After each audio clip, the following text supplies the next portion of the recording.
Okay, so welcome.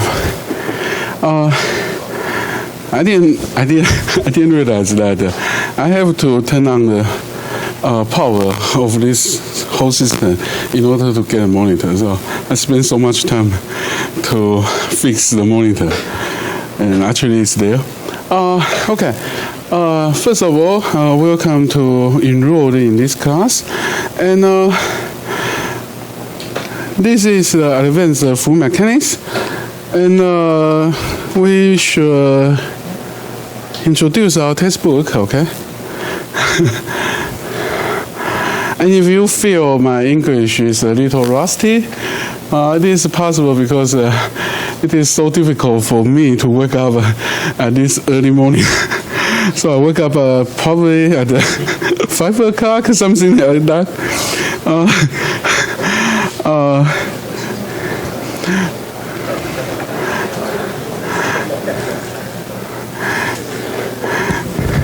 So in order to in order to arrive on time, I have to wake up probably at 6:30, but I was kind of nervous, so I wake up at 5 in the morning. So let's take a look at this. So we have two textbooks, okay? The first one is the vector tensor and the basic equation of fluid mechanics. And as you can see, the name is vector tensor. Okay, so the whole thing will be vector and tensor, okay? All right? So let me make sure that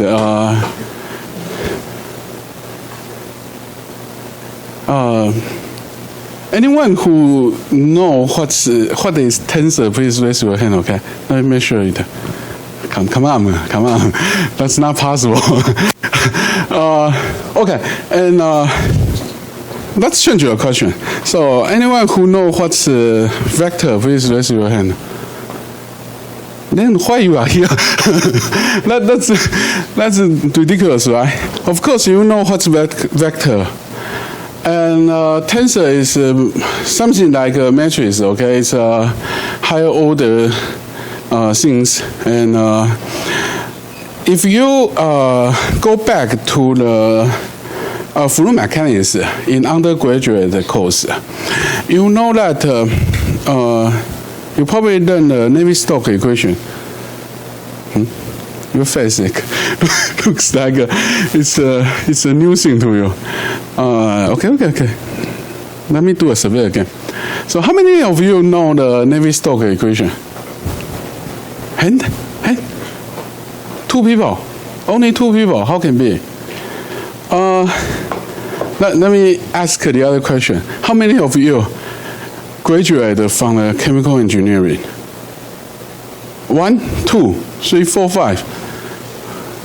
Then why you choose this program if you don't have a background of the chemical engineering? So what kind of background you have? Chemistry.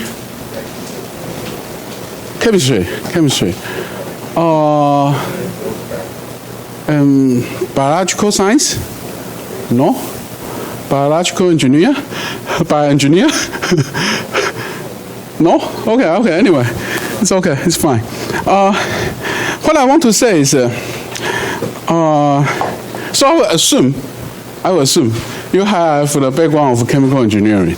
But if you are not, probably you can ask your classmate, okay? So, in the undergraduate course, you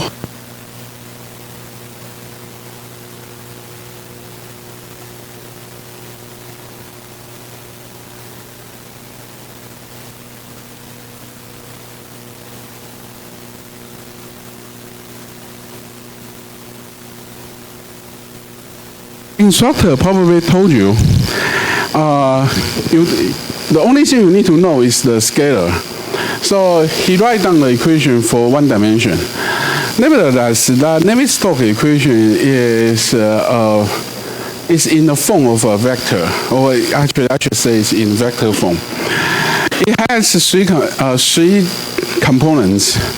But in the undergraduate course, you only learn one. And in that way, you neglect the vector and the tensor, okay? However, in the graduate course, if we do it that way, then we cannot say it's advanced fluid mechanics. Because this textbook is actually a bridge to help you go into the advanced fluid mechanics. All right, and itself only serve as a bridge. Okay. All right. Next book is the transport phenomena. It's this one. Hopefully you guys have. Oh yeah, I didn't show the first book. The green one. Green one is this one. All right, and as I know, if you don't want to book, you go to Google. Okay, and if you search the transport phenomena and then type the B, the author, the last name of the first author, and the last name of the second author, BSL, and then you will find this book. Just right on Google. Okay, so if you don't want to buy the textbook, you may go to Google and search for it.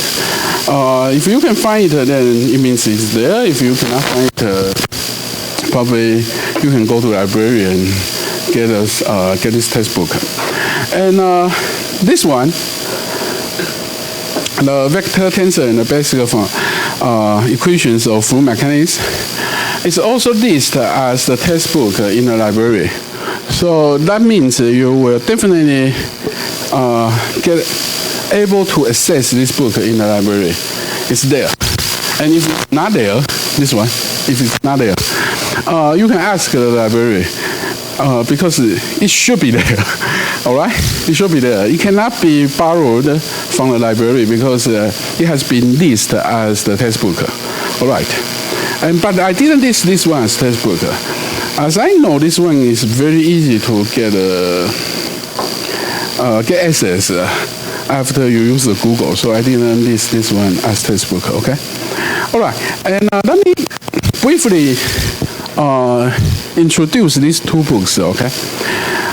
First of all, this one, the transport phenomena. If you Yeah, you are here, okay. But anyway, if in the future you study abroad, especially in US, this book is not for the advanced fluid mechanics. It's not. It's the intermediate test. It's used for the intermediate course. So this textbook, they usually use this for the course with 5 stars or 5 something. In US, if you have 500 something, that course is for the master student and also for the undergrad student, and that's the best niche for this textbook. Okay, so now you know this is not for the advanced fluid mechanics, but we will introduce this textbook probably to the chapter 3 to give you some basic idea about the fluid mechanics. Okay, and this book is usually used for the first 1/3 of the semester to introduce the basic skill for the advanced fluid mechanics. Nevertheless, in this course, we will just use this book. And there are 2 books. This one, the Analysis of Transport Phenomena by Dim, and the other one, the Fluid Mechanics and Convective Transport Process by Liu. These 2 textbooks, okay, they are real advanced fluid mechanics, but I will not cover that. I will not, okay. Why? I think it's too difficult for us. From my experience, the whole semester, if we can reach the chapter 4 of this textbook, and we are very good. Okay, so I don't want to go to these 2 books. All right. So now you guys has the basic concept about the whole semester. We will first go through chapter 2 of this textbook and some equations in chapter 3 in transport phenomena require the skill of vector and tensor. So we will come back to read this book to the chapter 4 and then go back to this one to deal with some equations in chapter 3. All right, and in this way, you will feel that some equations you probably assume that you are familiar with, but you are not. And in this course, you should be able to derive those equations by the skill you learned from this textbook. All right, okay, that's the whole idea. So, any question about this? Okay.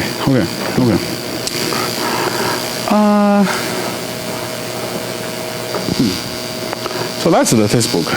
And second thing is the grading plan. Probably you have some senior student that told you that in this course there's a presentation, but due to some funny reason, I cancel out the activity. So we only have the final exam. And honestly, we don't have the homework and quiz, okay? Let me say in Chinese. 虽然我没有列这个，但是我们没有作业的。那课堂上理论上也不会有小考啊，那这个分数主要是列出来，就是你如果课堂上没有答题的话，课堂上问小题目。那问了你不答没有关系，不答不会扣分哦。那答你会加分。那如果你没有答的话，这个分数就直接加进期末考的比例去了。OK， 好。Let me repeat that in English. So we don't have the homework and quiz, although you will see that in our materials. Nevertheless, the homework is not exist. We will do that here, okay? So you don't need to worry about that. So how to deal with this 30%? We will have a bonus question on the class. So if you answer the bonus question, you will get a bonus points. And that counts a lot because you see that here is 30%. Nevertheless, if you don't answer the bonus question, we will put all this portion, this 30%, all of them, into the final exam. All right? Okay. So if you are sure that you will get 100 points, 100 points of your final exam, you don't even need to answer any question, and actually you don't even need to attend the class. All right? I will not check the attendance. That's not my style. Let me say in Chinese. 我不会点名哦，所以不用来没有关系哦。你没有来，我一点都不介意哦。然后如果大家都没有来，全部人都没有来，我会在这边做我的事哦。所以等到有人来再开始上课哦。所以这没有关系哦，我不是很介意这件事的人哦，好不好？那考试的成绩就会是最后决定分数的成绩哦。那你们如果有来，建议上课有问题可以作答，那加分加非常多。好 ，OK。All right. Okay, now let's go to the course topic. So the first 2 to 3 weeks, we will introduce to momentum transport, and then introduce to the shear momentum balance. So what's shear momentum balance? It's the material in chapter 2 of this textbook. So you can see in this way. The first one introduces momentum transport. It's chapter 1 of this textbook, okay? And then we will introduce chapter 2 of this textbook. That's the shear momentum balance.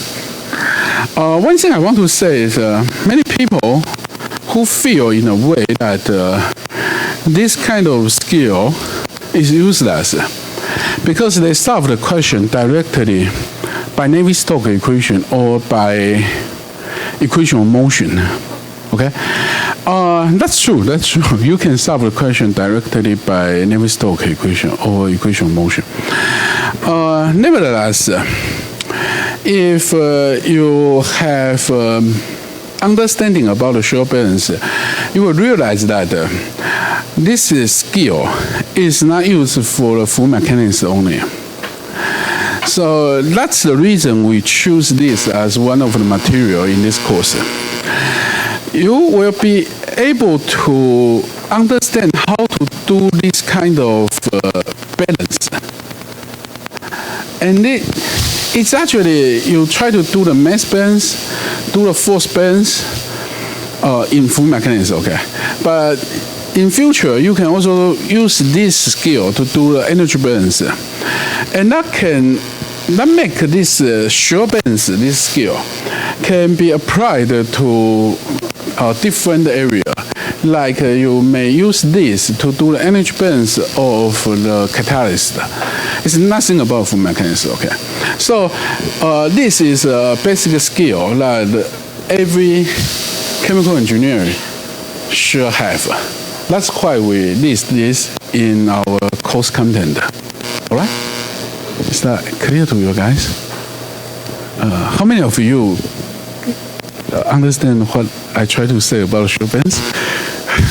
1, 2, 3.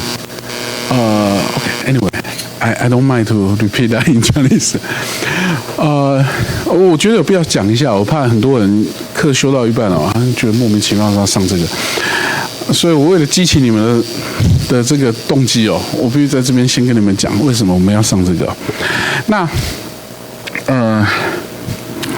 shear balance 的技巧，它并不是只有用在流体力学上哦，它只是让你学会一个建模技巧，而这个技巧是可以用在化工的各个领域的。那像以前我在念书的时候，我的指导教授就是常常用这种技术去算触媒反应工程的东西哦。那所以大家不要把它想成它是一个流体力学专有的技术，它是一个化工人都应该学会的技术，好吧？所以我们才把它列在课程里哦。Yeah, I forget one thing very important. How many of you don't know Chinese, or you cannot speak Chinese? 2. Okay, good. Although I will speak in Chinese, but I will make sure that all the content that I speak in Chinese will be addressed in English, so don't worry about that, okay? And after that, we will have, there's no case study, so bad. I forget to change this one. Okay. So there's no case study. We will fill that with the other materials. Probably we will give you more example about shear balance and more example about the vector tensor and the Reynolds transpose theorem. Okay? So there's no case study. I will change this. I'm sorry that I forget to change that. Okay. And after that, we have the skill to calculate the vector and tensor. Then we will try to calculate some basic equation, like equation of motion, and how to derive that to the Navier-Stokes equation. I know you guys know how to do that. We will show how you guys knows at the beginning of the class. You will do that in a scalar form. And that's okay, that's fine. But what we will do in this is we will do that in a vector form. Okay, it's different. And it's much beautiful when you do that in a vector form, all right? And then we will have the final exam at the 17th week. And after the final exam, there should be a discussion class. Okay, let me explain what's the discussion class. Because when TA grade your final exam, TA may make some mistake. And the discussion class is for you to correct that mistake. Okay, so if you come here and you find that you are right, but the TA grade that as wrong, then you can argue with TA and get your points back. And since we have arranged this discussion class, so only in the discussion class, you can check the points of the final exam. All right? Is that clear? Clear. Let me also repeat in Chinese. 我们18周有一个 discussion class， 它的用途就是让你去看一下，说你的17周的期末考是不是有被改错这样子，那助教是不是改错？那如果改错，你在第18周的这个 discussion class， 你可以跟他要分哦。OK， 但是因为有这个课已经排在这了，除了这个课的时间以外，我们是不会再另外给你们看期末考的分数了，也不会另外让你们要分数啊。所以如果你要分数，你就来这堂课啊。如果你没有来，那就是你自动放弃啊，就是你接受度要改几分就几分哦。OK，All right。Now next is we should announce there's no class on the October 11th. This is a universal holiday. And then on October 18th, the reason is I have to go to the IAPEC conference. It's a very important conference in Asia for scholars doing biochemistry. And then we will have no class on midterm exam week. Because we don't have midterm exam, so we don't have class on midterm exam week. Usually I would say this way, the midterm exam is available after request. So let me do a survey. How many of you want the midterm exam? If you want that, raise your hand. If we have many people want the midterm exam, then we will arrange that. If not, then we will not have the midterm exam.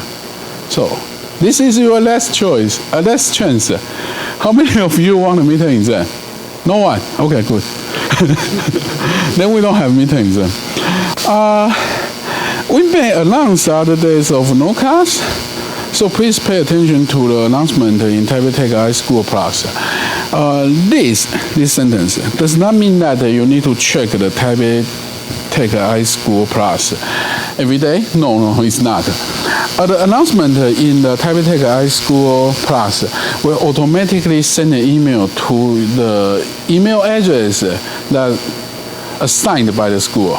So you have the email address assigned by school, right? So if you don't use that, you will not get a notice from the Taipei Tech iSchool. And how to make up this problem? You can go to the school website. There's some documents that help you to redirect the email. So they told you how to redirect the email from this address, the address that school assigned to you, to your any email like a Google Gmail. Okay.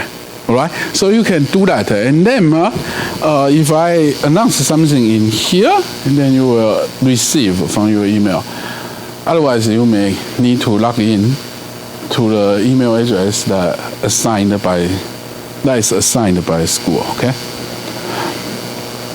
But usually we will not have other days of no class. Usually we will not have. The reason I write this is sometimes school will have some funny things, and those things may affect our class. For example, because our class is on Friday, so if the school want to have some entrance exam to university, entrance exam to university, and that will be arranged at Saturday and Sunday, right? So they may ask all the class in Friday be cancelled, so they can arrange the classroom for the entrance exam. So for this kind of thing, school will not let me know in advance. So I can only announce that after I receive the information. Okay? Correct? Okay, it's fine. That should be okay. And the other thing is about the IAPEC conference. So the school suggests us it's not mandatory. It's not required, but they suggest us to make some makeup, offer some makeup course for the conference absence. So the school, the way to deal with the conference, is the school give the instructor two options. One is we try to adjust the material, okay, and make that this has no influence on the course. And second is we can arrange the makeup course. So I debated to make up. No, I don't. I shouldn't say I debated. I don't want to do that. I think it's a better way to do that. So I want to. No, I don't want to. Okay. Sorry about that. So in my plan is we will have the makeup class on those days. So it's actually 5 days of the makeup class. So totally it will be 150 minutes. And that can cover the course in the IAPEC conference on the October 18th. That will be 115 minutes also. Okay, so how to do that? Let me explain it. So my plan is we will start the course at 7:40. And then for this 30 minutes makeup course.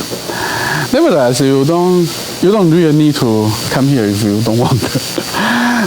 The way I do that is I will put some interesting materials, but those materials will not show up in final exam. Okay? So I will come here and then I will play some interesting videos and show you some interesting materials. And that will be our makeup course. What kind of material will be put here? Majority will be the so-called population balance model. The reason I do that is in chemical engineering, there is a field called population balance model.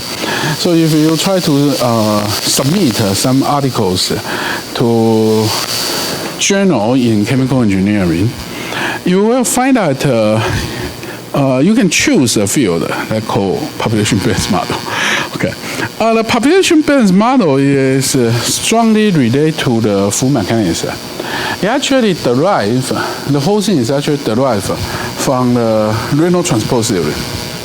Here, okay, and it's like the abstract of the flow mechanics.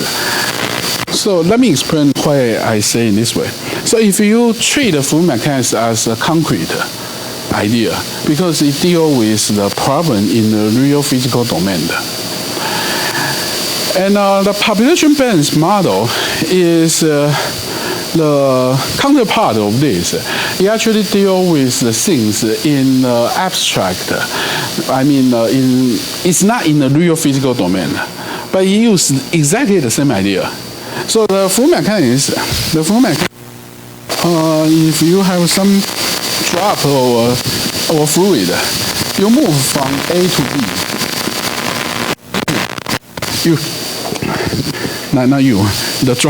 The drop will move from A to B. It's the real physical domain, right?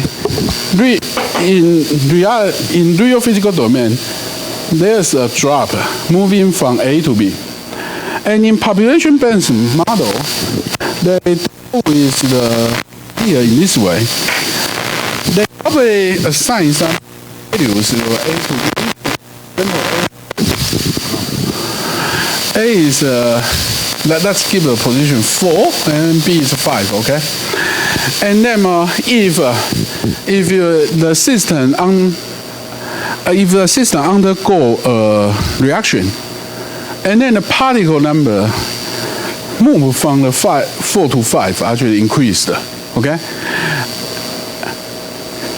And then the population-based model will describe this behavior in a similar way as we describe the Fourier mechanism from the A to B.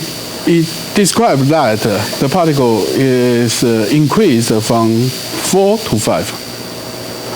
And nearly all equations has its in population-based model has its counterpart in Fourier mechanism. It's a very interesting model, but not much grad student in chemical engineer has chance to assess it. So I think it is a good way that I introduce that in a makeup class. And because this kind of model, the population-based model, is very difficult, so it will not be included in the final exam, okay? So if you don't want to attend the makeup class, which is in 7:14, okay, and then you don't have to, all right? Okay, let me repeat in Chinese.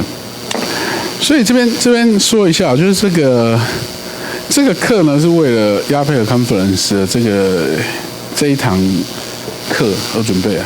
那情况是这样的，学校一般是说我们可以调整这个课程进度，或者是我们就直接做补课的动作。那来北科这一段时间呢，我今年特别决定，我们来做一下补课的动作，看会发生什么事哦。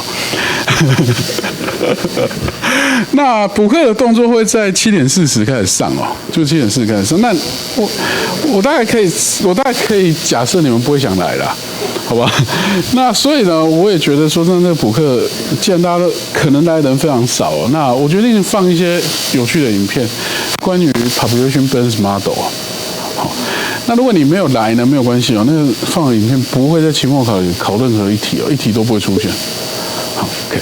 那如果你有来的话，当然你可以看看影片，学一点新的东西哦。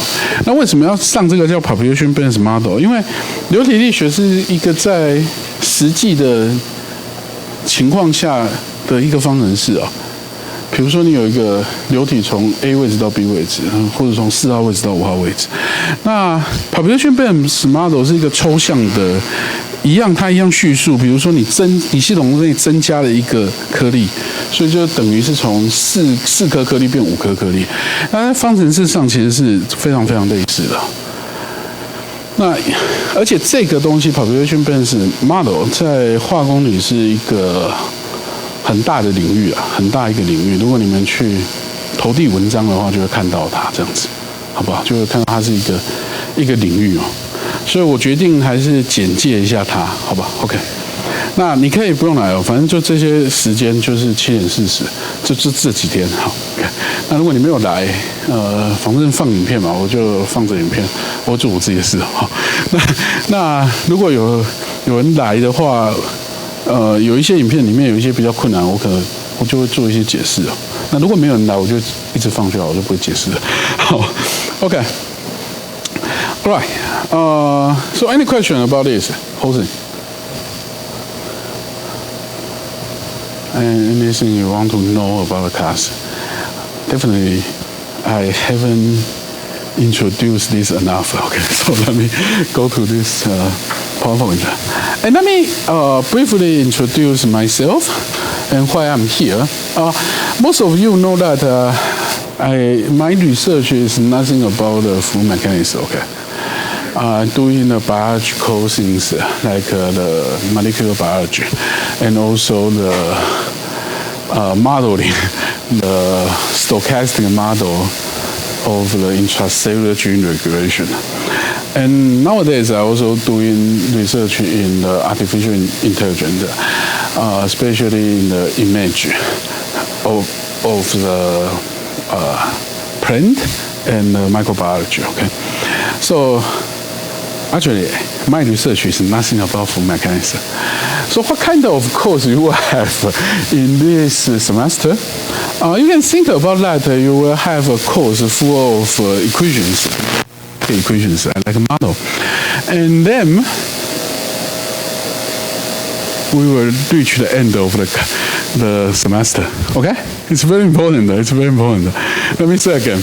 I know some of you expect to have many example about full mechanics, but that will not happen in this class, okay? Because my research is nothing about full mechanics, and the way I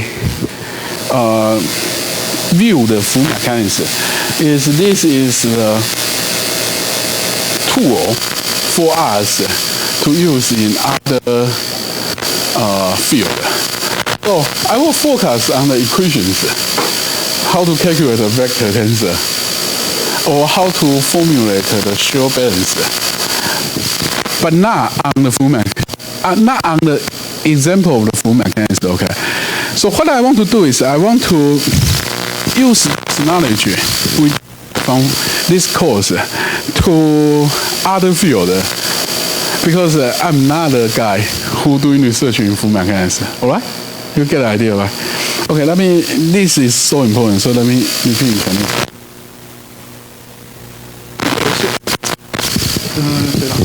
非常的无奈哦，不知道为什么一直会有声音。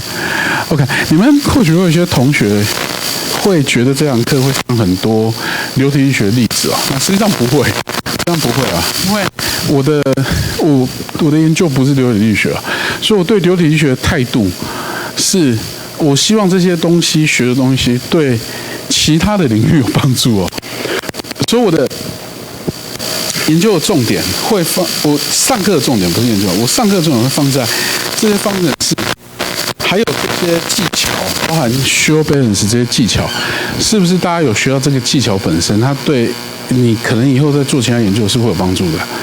OK， 好，所以这很重要啊。如果你预期你要上到很多流力的例子，然后算很多流力的题目，我会建议你就直接退选，然后这堂课不是你要的。OK，all right。And also, I want to explain more on this textbook, okay? So many of you, after we go from the chapter 1 to chapter 4, you feel that you learn nothing about full mechanics. You just learn a lot of math. And that will be the case, okay? That will be the case. This textbook, it has so many equations and a skill to calculate the vector and tensor. And it is because this textbook is designed for people to read and then have the basic ability to read the textbook of this one and this one. And these two are really advanced full mechanics. They all require the skill taught by this textbook. So at least you should know how to calculate the vector, how to do the calculation of the tensor, and also there's some skills like how to exchange, for example this one. Now, how to exchange the omega from the vector to a tensor, and that will help you deal with the vertex. And those kind of skill, if you don't have this textbook to get familiar with, it is actually not easy for you to read this real full mechanics, advanced full mechanics. So that's why we choose to teach this course, this textbook. Okay. So please think about that. After this course, you will learn the skill to read the textbook of advanced full mechanics. But probably you will not have the skill about advanced full mechanics because we only give you the foundation of that. Okay? All right. So let me also repeat, it's so important. 这堂课就像我刚才讲的，我们只是想要给你一个基础，让你以后有机会可以去看这些比较深的高等流力的书啊。那这本书自己本身到第4章为止，跟流体力学的相关性并没有很高啊，它都是在预备你可以看流体力学的书。那很遗憾，就是以我们北科教学的进度来讲，这个教到第4章已经非常吃力了。然后如果再教快一点，可能期末可能会真的蛮惨烈的哦。那我之前有经验哦，每一年不是每一年啊，每几年都会有学生来反映哦，就是说老师为什么都没有上到什么流利的东西哦？然后就是说这个进度实在上太慢了，然后之类等等，然后结果最后期末考那些人考出来的分数都非常有趣哦，都是就是那种你看了真的没有办法讲什么，都是接近0分那一种。那完全不知道为什么他会跟我反映说我上太慢了。所以如果你会有这样的心态，就是说你一定很想上一些就是很多高等流利的例子的人，那我建议你这堂课直接退选了。因为我们不可能配合你，然后牺牲全班，然后不把基础教完。那你能怎么办？你可以跑去台大修台大高等流利哦。台大高等流利就我知道这一盆大概半个学期就教完了，可能1/3个学期就教完。那台大可以这样弄，不能这样弄啊。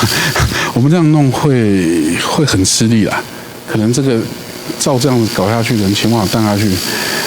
会非常非常可观的，所以我不打算这样弄，好不好？我希望大家这堂课处于一种快乐的心情，然后不太会当人这种，好吧 ？OK，all right，OK。And then let me introduce my background. So after all this, you may have a question why I'm here. It looks like I'm not the guy who doing the full mechanics, so why I'm here? The reason I'm here is because I have a very famous academic family. Remember the author of this textbook, okay? It's Aries, alright? Aries. And this textbook is BSL, right? The bird, steward, and live food. Okay.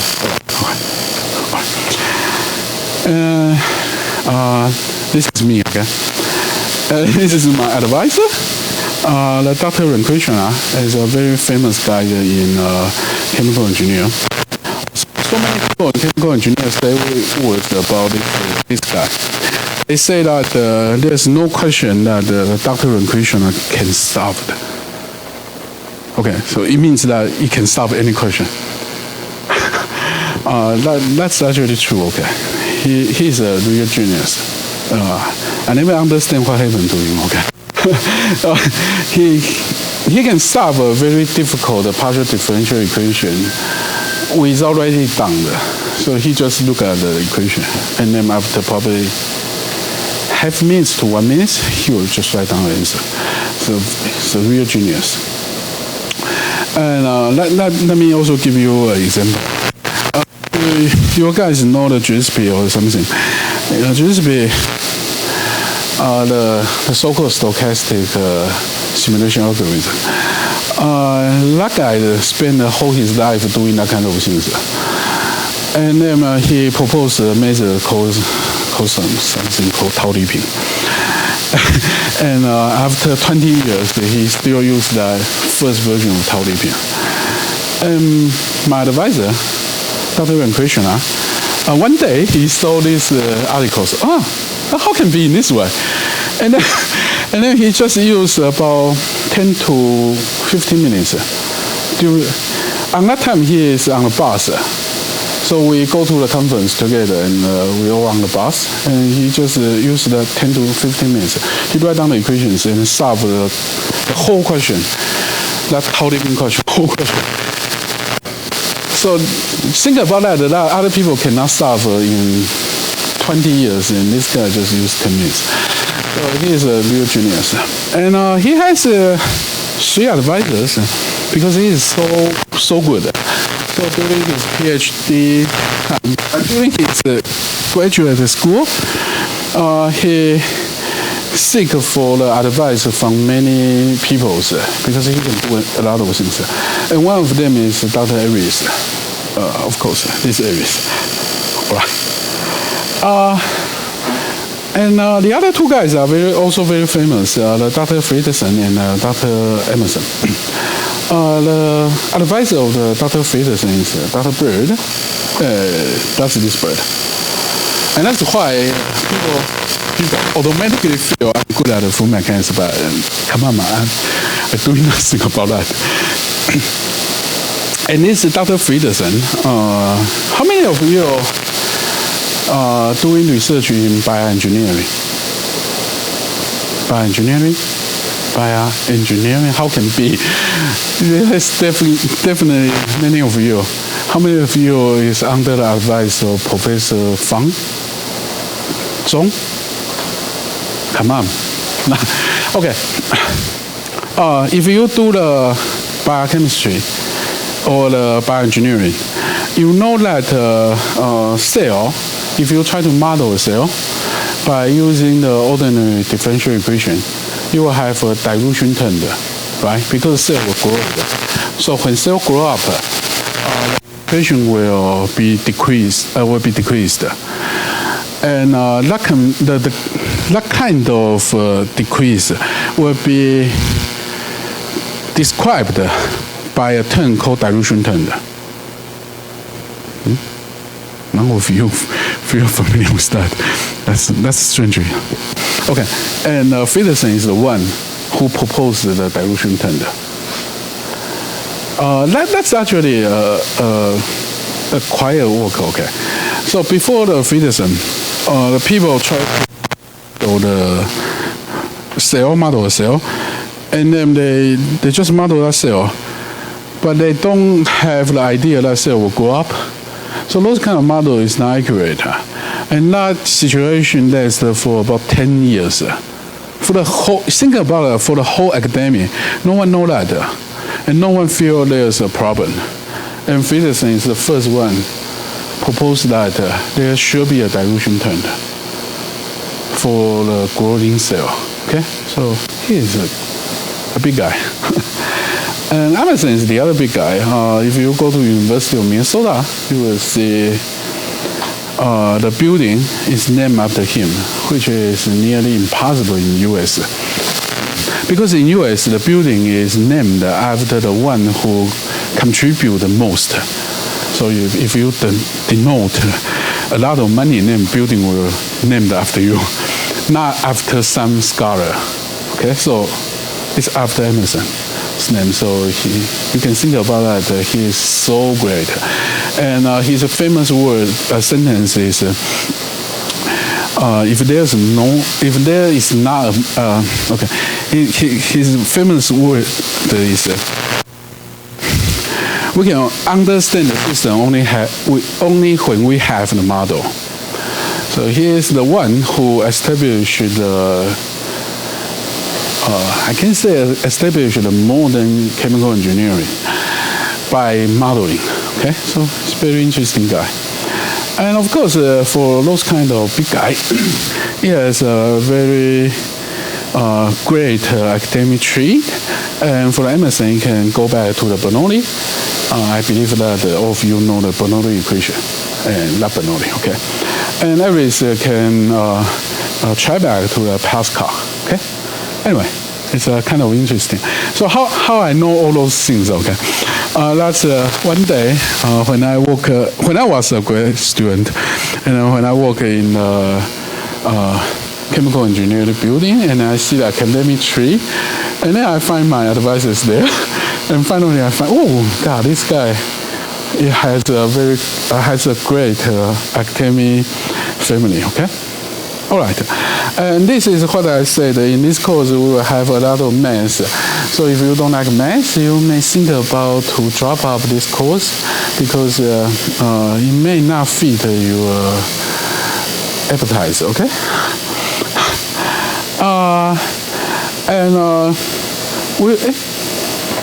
Wait.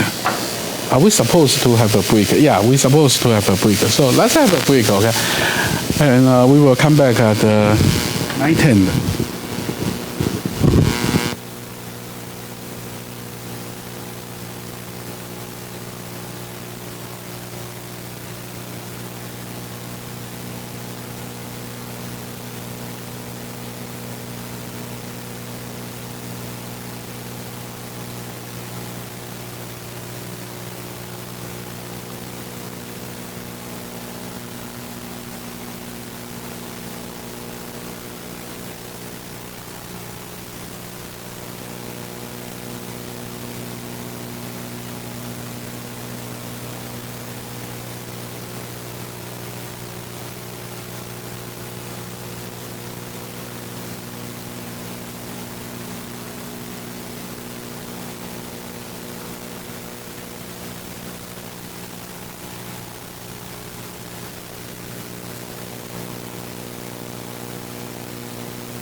This is a video presentation.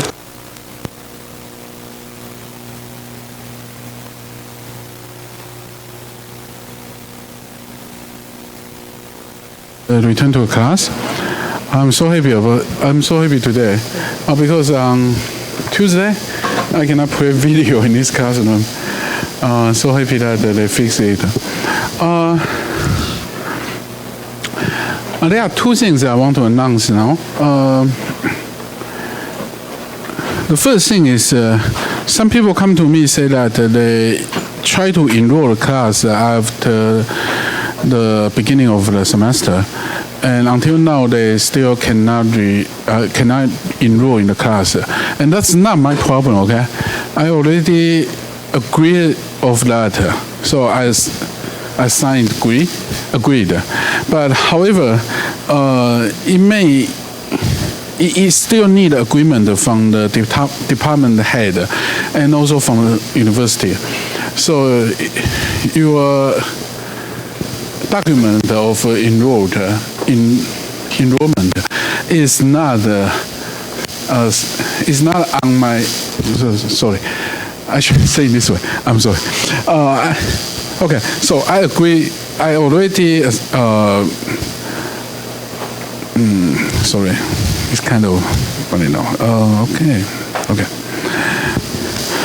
So I already agree your enrollment to this class, but if you don't get information from the school, you probably are waiting for the agreement from the department head or from the university. Okay, this is the first thing.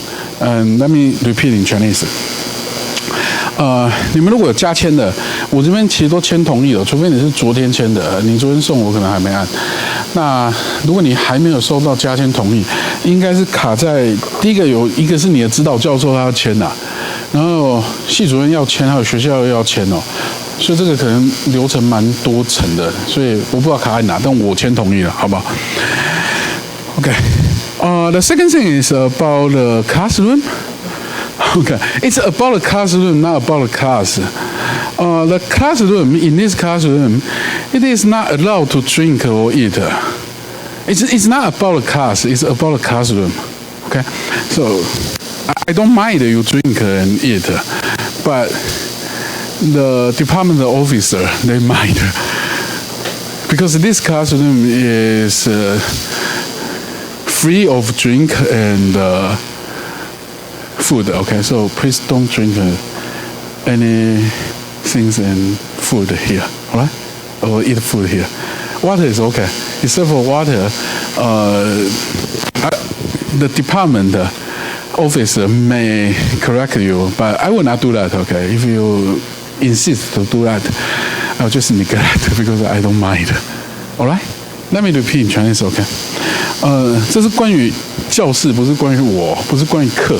不是关于课哈，这个教室在系上的要求是不能吃喝的，所以请你们不要在这边吃喝。那我的课是没有关系的，我不介意哦。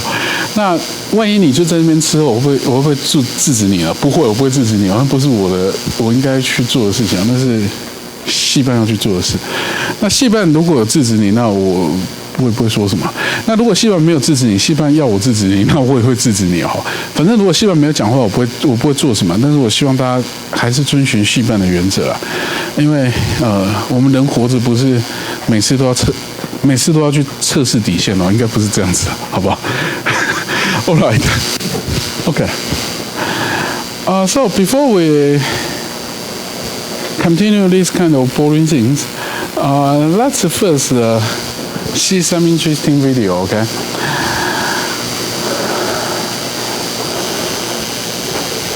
And this is the video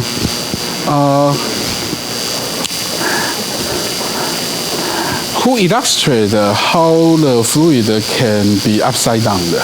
Okay, it's kind of interesting. So let's take a look at this video. This tiny plastic boat is floating upside down in a layer of levitating liquid. It looks like a gravity-defying magic trick, but in this case, So you can see that there is kind of interesting. You have a fluid here. and you just flow on the sky. And the funny thing is, when you flow on the sky, you can put a boat on the top of it. That should be fine, right? But you can also put a boat on the bottom. Okay, and let's take a look at how this thing works. Is in the science and the mathematics behind this counterintuitive new phenomenon. To start with, we need to explain how a layer of dense liquid can be suspended on a layer of less dense air. The answer is vigorous vertical shaking. This part isn't a newly discovered phenomenon, though it can be tricky to demonstrate. Take this dense blue liquid in a glass container. When you flip it upside down, it starts to fall due to gravity. It doesn't just move down all in one mass though. Like paint falling down a wall, it starts to drip. The bottom surface bulges into droplets, which fall, displacing the air underneath, until it ends up all in a layer at the bottom, as you'd expect. But if you place the container on a shaker set to a suitable frequency, something unusual happens. Once the blue liquid is fully upside down, it stops dripping. The vibrations prevent the droplets from forming and keep the whole bottom layer of the liquid nearly flat. And if the droplets can't form, the liquid can't fall. It's floating on a trapped cushion of air and contained by the glass on either side. It's compressing the air below it, but it can't displace it, so it hovers in place. While this was already known, researchers in France have been exploring another, even more counterintuitive effect of the shaking. When they place a boat or a light plastic ball at the bottom surface of the liquid, it floats in place, just like it would at the top surface. This is partly because the air pressure underneath the ball is quite high, since the air is being compressed by the weight of the liquid pressing down on it. But as you go up the liquid layer, the pressure decreases as there's less water above it pushing down. This results in the ball or boat being pushed up by the pressure underneath. That is, until it reaches an equilibrium point where that upwards force is balanced out by the downwards force of gravity and it floats. This balance of forces is what causes buoyancy, and that's exactly what's happening here too, albeit upside down. But the most puzzling thing about this upside-down floating effect is that it's stable.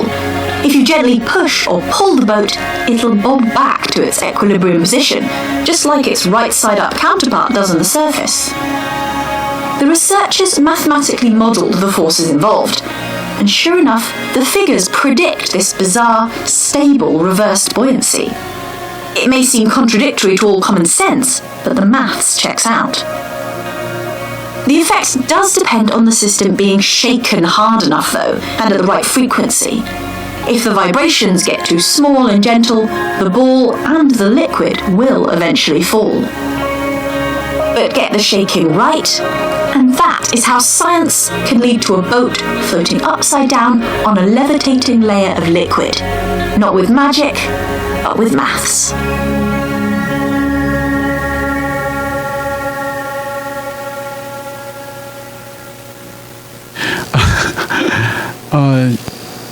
Okay. So actually published here, and if you are interested in this, you can let me know, and I will upload these articles in course content, not course content, the material of the course in Taipei Tech High School. So if you are interested, if not, then forget about it. This thing, let me refresh my memory, and I remember that when I was a grad student, one of the faculties in Purdue is trying to calculate this liquid bridge. And honestly speaking, that's actually the content of the advanced fluid mechanics. And I'm sorry that I will not do that in this course, okay? You can imagine that how difficult that is. Okay, anyway, it's kind of interesting, right? You try to vibrate the liquid and it will just float on the air. Kind of interesting. And also, as illustrated in the video, it's actually in a stable situation. So if we do some disturbance or on this board, it will go back to its stable situation, which is upside down. Kind of interesting.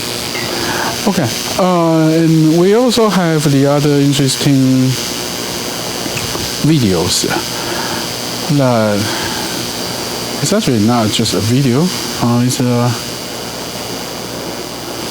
It's a PowerPoint file introduce the interesting things, and I use both English and Chinese there in these PowerPoint files because I use this PowerPoint file not only in this class, also in the other class, which is Tuesday's class, and that's in Chinese. Okay. So we try to introduce rolling current, and let me first introduce this. So we know that if we go to pure water in a lake or in river, it actually has some risk. And to illustrate those kind of risk, we can think about that if we try to how to say so some people think about that the risk is actually come by this kind of behavior of the water. It actually has some vertex inside water. So if there's a vertex, and then you come close to the vertex, you will definitely be stuck in of the vertex. Nevertheless, I don't believe any of you will be that kind of stupid when you see this kind of vertex in the water and you drop in. Not possible, right? Not possible. So actually, most of the dead situation is come from the rolling water. It's not in this way, it's in the other way. It's more like in this way. So the water go in this way, and it causes rolling in this way.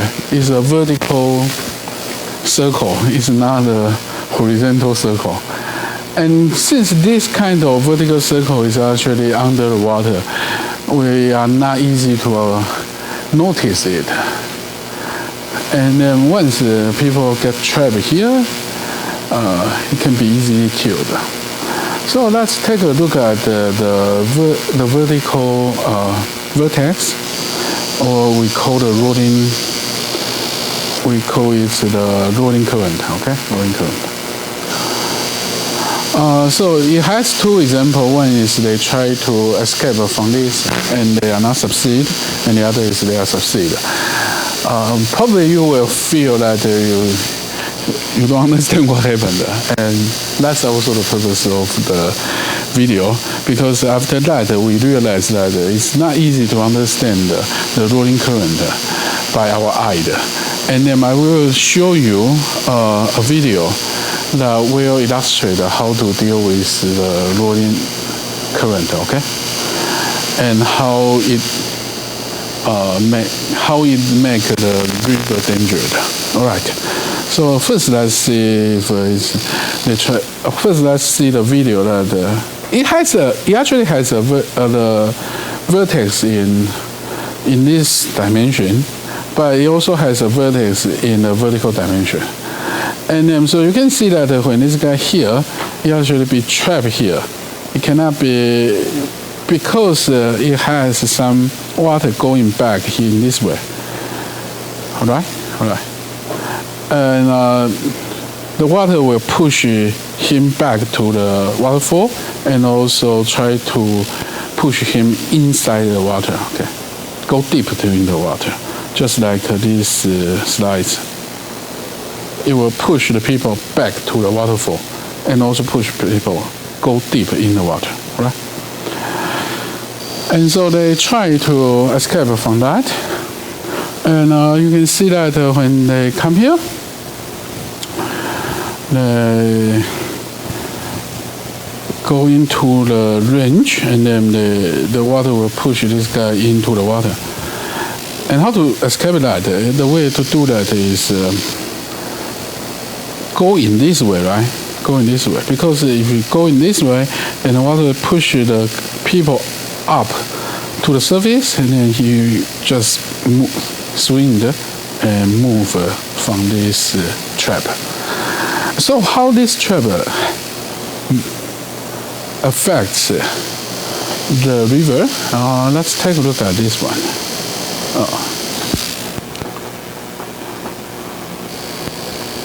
It has a lot of mess, but let's skip that.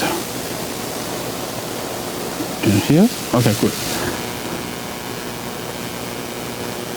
Continue to raise the gate, we force a hydraulic jump to migrate up the channel. In this case, it is more important to look at what is happening on the downstream end of the flume. The fast-moving water would have continued to flow quite quickly if we did not force the water to slow down at the base of the flume. Now take a moment to look at what's happening at this hydraulic jump. So he tried to show that he called this is a hydraulic jump. So when you have flow water here, and you will accumulate somewhere, right? And once you accumulate somewhere, you will change the flow direction of the water. So let's take a look at this. You will have a very clear illustration of this hydro jump, okay? Coming in, what's happening at the jump, and then what happens afterwards.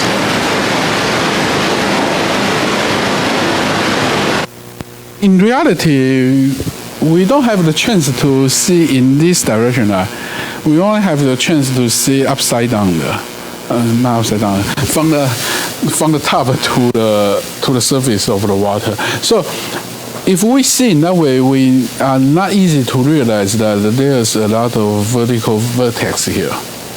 Okay, and it will show that those vertex is very powerful. Okay. Now let's talk about hydraulic jumps at drop structures. There are 4 cases of hydraulic jumps at drop structures. The first case is case A, where the falling water has enough momentum to push the hydraulic jump a short distance away from the face of the structure. This is called a swept-out jump. The second is case B. It is similar to case A because the momentum of the falling water is able to push the jump away from the face of the structure. But this is also where the jump forms right at the base of the structure. This is sometimes called the optimum jump. Let me explain this, okay? So here, if you have a water flow here, or you can imagine that it is a river, and it's actually a waterfall here. It doesn't matter if it's flowing this way or it's direct flow, okay? That causes the same thing. And then, if the downstream the water level is low, then the upstream water will go down and push the downstream water and flow away. And that's the safe situation. Okay? But second situation is the case B situation. It's kind of dangerous, but it's not that dangerous. So they actually have some vertex here. But those vertex is not strong enough to trap the people in this region. And the difference between the case A and case B is case B has vertex here. So you can see that the flow direction of the case A is only in one direction. But case B is actually in this direction and also in the reverse direction. Because here. And all the cause of the case B is the increased level of the upstream water. Okay, let me say again. The cause of the case B is the increased level of the downstream water. So the downstream water increased. And the water go nowhere, right? Because the water come here, and the water want to go through here, but it cannot because it hit a water wall here, right? Because the level is so high, they cannot go there. It cannot go there, so it passes energy, momentum to the water nearby, but itself will go back because there's no way for the water in this region to go, so it go back, right? And this situation increased. They call this case C. Minimizes the distance the jump is away from the structure, but also forms a safe jump. That means that the energy from that is easy to contain. These two cases form what we call fully developed hydraulic jumps. This is where the momentum factor of the falling water is greater than or equal to the momentum factor after the jump. In other words, when the falling water coming down the structure has enough force to push the tailwater away from the face of the structure. We think that calling a Case B jump an optimum jump is a bit of a misnomer from a public safety standpoint. The reason is that a Case B jump is sensitive to tailwater depth. If we lower the tailwater, the hydraulic jump will move away from the structure and will no longer have a Case B jump, but a Case A jump. If we raise the downstream water, then it will form a Case C jump. A Case C jump is no longer a fully developed jump, but a submerged jump. Since a hydraulic jump is very turbulent, there is a lot of error entrained in the jump. When the jump is forced against the face of the drop structure, the air-entrained water is forced to the bottom of the channel, where it travels downstream. The air rises to the surface and forces a large amount of water to follow. Some of this water that is forced to the surface doubles back towards the face of the drop structure. The Case C, or submerged hydraulic jump, is defined by the current doubling back at the surface. It is this recirculating current toward the face of the drop structure that can make the submerged hydraulic jump dangerous. A Case D jump forms when the tailwater is nearly the same as the surface of the water passing over the structure. Air entrainment is minimal, and the water simply starts to move a bit faster as it travels over the structure. Since there is no upstream surface velocity, this jump does not pose a public safety hazard like a Case C jump could. So now let's look at the different cases of hydraulic jumps in the lab. So I hope you guys at least pay attention to this video because it's so important for your safety. So many people they probably let me show you one slide first. So many people they go to play waters in a field, and then they like to jump the waterfall. And now we have the knowledge to understand what happened. It's one of the situation, the real situation in Taiwan. So some young men, they try to jump from the waterfall, and then they be trapped there. And they are lucky because some professional guys nearby, and those professional guys help them and use the rope to pull them out. And after those professional guys pull them out, those young men say, "What happened? How can it be? I play in this waterfall several times. This is not my first time play here." Now we know the reason, right? We know the reason. You guys know the reason, right? Why it become fatal? Okay. Let me say again in Chinese, okay? 这是一个真实故事在台湾发生的哦，就是南澳的鹿皮溪哦。那这个案例不是我编造的哦，这个是那个时候我体力还很好，很喜欢去溯溪哦，所以我会常常加入这些社团哦，那他们 po 的一个文章，就一些年轻人他很喜欢玩水啊，那这边他就冲下来，那结果那一天他们冲下来以后就游不起来了，就一直被冲进去这样子，他就卡在里面，那他们就很震惊哦，因为其实都快死了，因为你在里面被冲个几分钟，大家就没命了。那岸边的人刚好在那边吃东西，很高兴哦，看到他们以后，赶快拿绳子把他们拉出来。那整个过程，这些年轻人非常震惊，因为这不是他第一次在这边玩水哦，他已经玩很多次了，但只有这一次他被困在水里哦。那刚才大家已经看了那个影片，应该知道为什么了，好不好？所以这个跟大家的生命息息相关，希望大家看一下。那这影片继续他会做实验给你看哦。好 ，OK， let's continue the video. We put a drop structure in the flume, and we're going to watch as Barbie's buddy Ken goes over this drop structure. Now let's watch that from a different angle. Ken is swimming, having a good time. He goes over the structure, passes through the jump, and safely continues his exciting journey. Now for the Case B jump.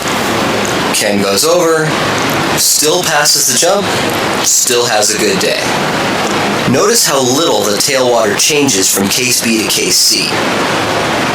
So here's Ken on a lovely summer day, and his day is now ruined. And just look at how fast the water on the surface is moving back towards the structure. And this shows why this current is just so dangerous.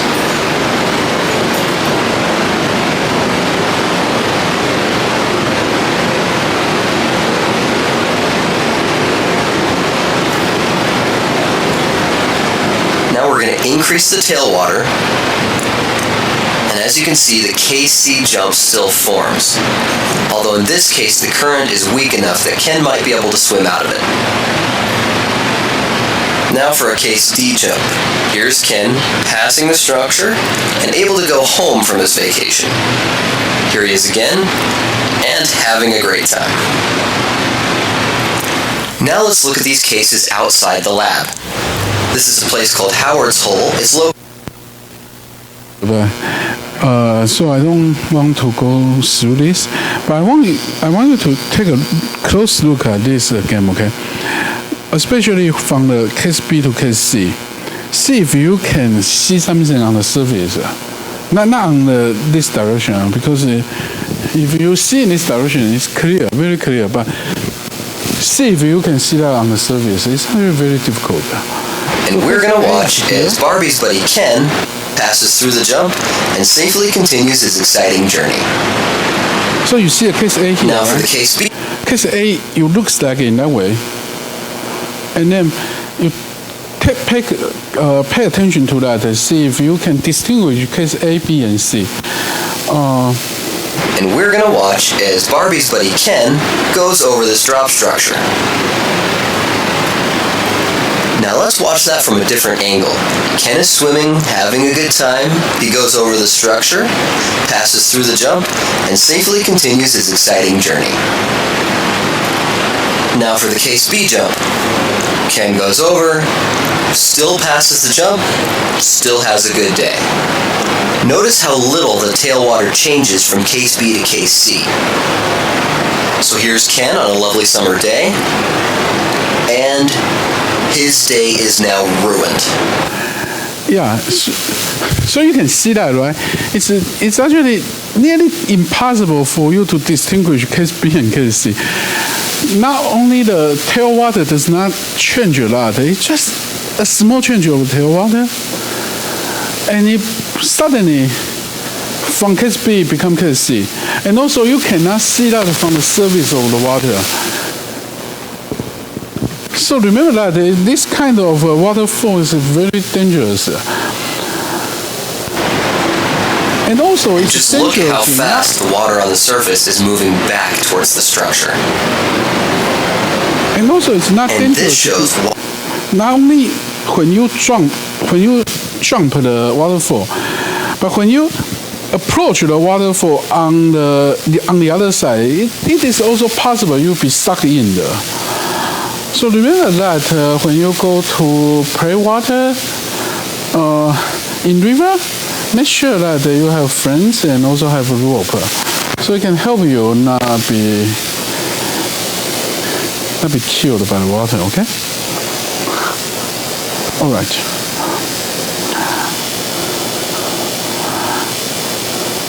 And then finally, we can show you a video. If you really be trapped by this kind of rolling current, what can you do? How can you do? All right. So here is a rolling current here, okay? So if you be trapped here, the way to do is you go down to the bottom and then you swing far enough from this rolling current and then you go up. Nevertheless, usually it's not realistic. Why? Let me explain this. Theoretically, you will be able to swimming from the bottom and then escape it. But reality is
Experiments Headquarters. For the experiment, hey everyone, it's Danielle from Cool Science Experiments Headquarters. For the experiment today, we're going to take some marbles and we're going to drop them in different liquids. And we're going to see how they are.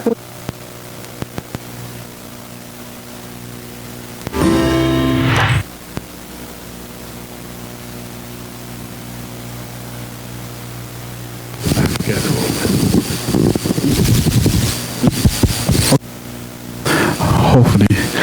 For people who go engineering, probably you don't know the viscosity. So here, she prepared four different with four jars, and we have filled liquid. each of them with a different type of liquid. Even I cannot In the first jar, understand we put water. which one In the is second jar, I think this one is honey. in the third jar, we put oil. And in the fourth jar, we put honey. Wait again. Let me. We put corn syrup. In the third jar, we put oil. And in the fourth jar, we put honey. Now, Okay. I guess the first one is water. Second one is syrup. Syrup is the water sugar the sugar concentration. Okay. Well, you put the sugar on the water. Okay. But you definitely put a lot of sugar here. And the third one is oil, and the fourth one is honey. Okay. So let's take a look at how they try to do that.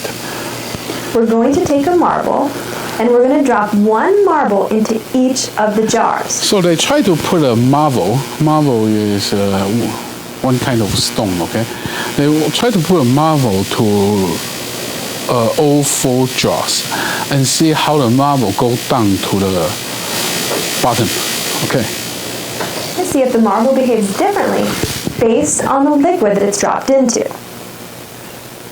First, we'll drop a marble into the water. Next, we'll drop a marble into the corn syrup. This is syrup.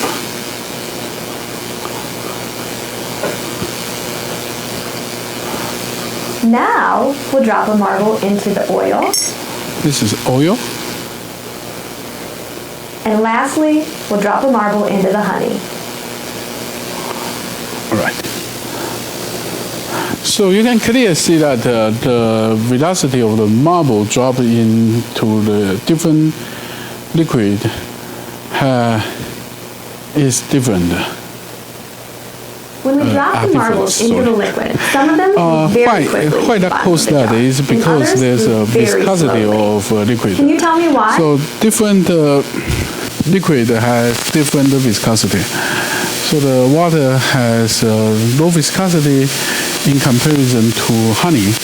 So it takes a real long time for marble to drop to the bottom in the bottle of the honey. But it's very easy for marble to drop to the bottom for water. All right? Okay. So let's just try to introduce the idea of the viscosity.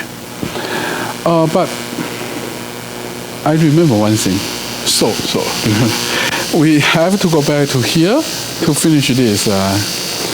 So anyone can want to answer that why those people will become dangerous, although they play in this water for several times, but why at that day they encounter danger? Anyone? You will get a bonus points. Bonus points. Bonus points. We're talking about rolling water, right? And then we say those young guys, they play in this water for several times, but only one day they has been trapped by the water. But why? Why that day they will be trapped by the water? Come on. Yeah. The water will become... That may be the answer, but it's not the answer of this video. But anyway, I will give you the bonus points. You did a really good try.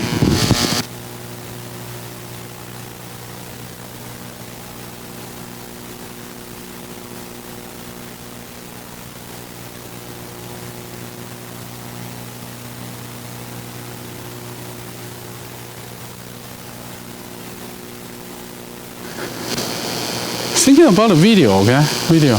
How the video say about this?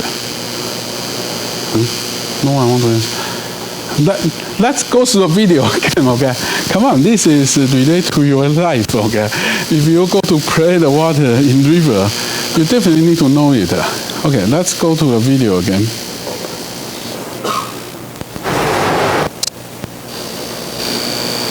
At drop structures. The first case is case A, where the falling water has enough momentum to push the hydraulic jump a short distance away from the face of the structure. This is called a swept-out jump. The second is case B. It is similar to case A because the momentum of the falling water is able to push the jump away from the face of the structure. But this is also where the jump forms right at the base of the structure. This is sometimes called the optimum jump because it minimizes the distance the jump is away from the structure, but also forms a safe jump. That means that the energy from that is easy to contain. These two cases form what we call fully developed hydraulic jumps. This is where the momentum factor of the falling water is greater than or equal to the momentum factor after the jump. In other words, when the falling water coming down the structure has enough force to push the tailwater away from the face of the structure. We think that calling a case B jump an optimum jump is a bit of a misnomer from a public safety standpoint. The reason is that a case B jump is sensitive to tailwater depth. If we lower the tailwater, the hydraulic jump will move away from the structure and will no longer have a case B jump, but a case A jump. If we raise the downstream water, then it will form a case C jump.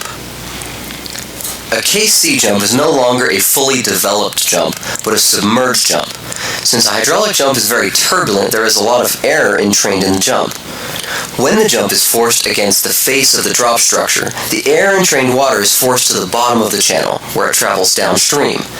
The air rises to the surface and forces a large amount of water to follow. Some of this water that is forced to the surface doubles back towards the face of the drop structure. The case C, or submerged hydraulic jump, is defined by the current doubling back at the surface. It is this recirculating current toward the face of the drop structure that can make the submerged hydraulic jump dangerous. A case D jump forms when the tailwater is nearly the same as the surface of the water passing over the structure.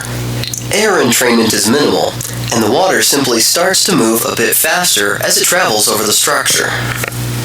Since there is no upstream surface velocity, this jump does not pose a public safety hazard like a case C jump could.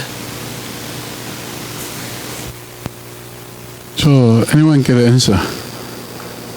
Yeah, 2. How about both of you? I don't know how to deal with these 2 people. Anyway, that's probably both of you come write down the answer, right? That would be a better way. Yeah, just write down the answer. So when the other one here, then we can make sure that you get the right answer. That's a better way. This is the first time I encounter 2 people want to answer one question. Yeah, you just use a pen. So write down the answer. Let's see what's the answer. You can write down in Chinese or English as you want.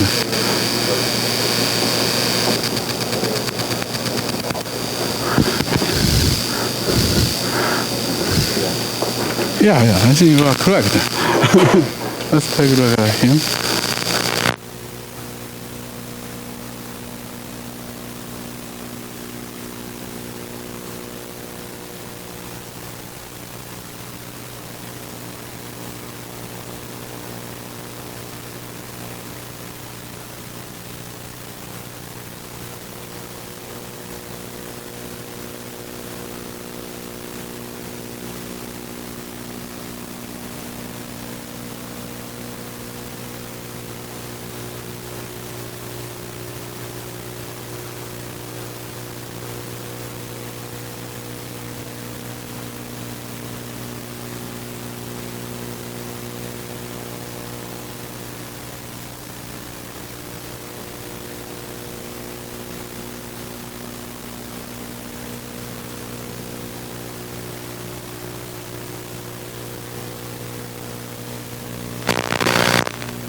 So the idea is when they try to yeah, please.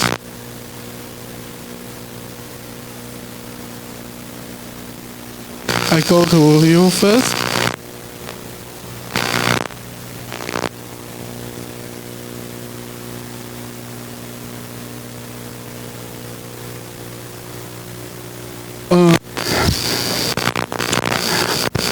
So we can see that the type one is the case B, the other is the case C. And also in this video, not there. In this video, we clearly see that in case B, the water level is here, and C, it actually only increase a little water level, as you can see here. This is B, right? And if we take a look at the water, the tail water level here, just here, right? And C is very close to it. So we understand that for those people, when they try to jump the waterfall, fortunately, for most of the case, they jump the waterfall in the case B. But at that day, the specific day, the water level become case C, and so they get trapped in this water. Okay, all right, good idea. Okay, hopefully it's clear enough. All right.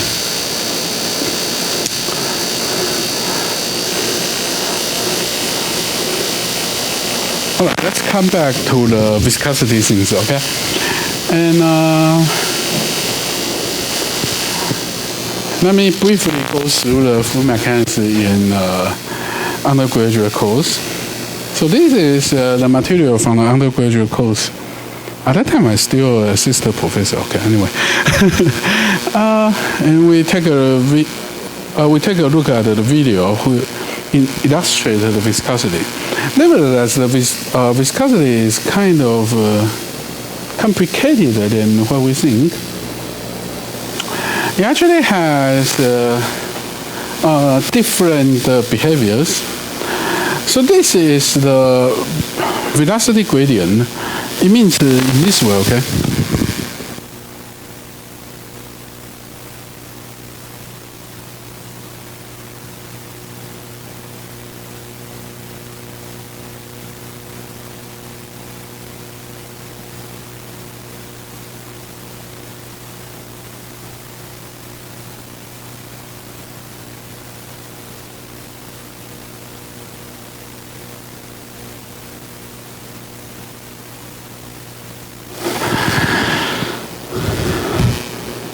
So how about I use this to illustrate the flow or something?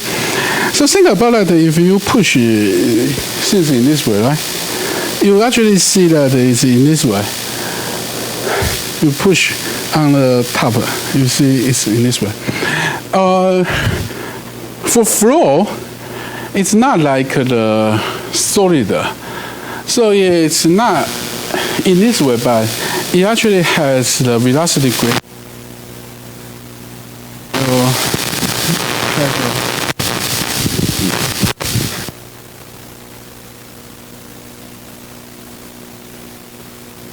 Surface here, and you want to flow on the surface, you just flow in this way.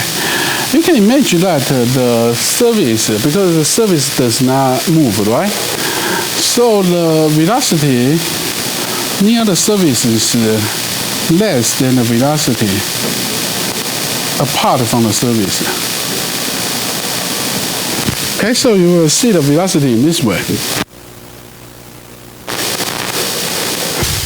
And we call this the velocity gradient, right? So here we will have V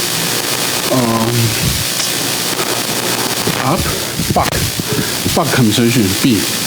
And here you have the Vx, okay? Okay, so and we assign this is x direction. And if this is a well-developed water flow, you actually have your dvx, dy. Sorry, let's send it y. This should be what he said, mu.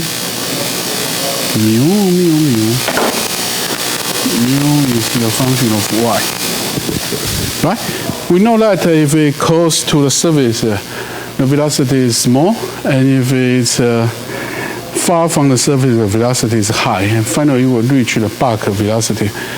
The velocity that does not be influenced by the surface. Okay, so it's u, and as a function of y, it's the velocity. We use u to represent the velocity. It's a function of y. And if we do that, as what he did here, du dy,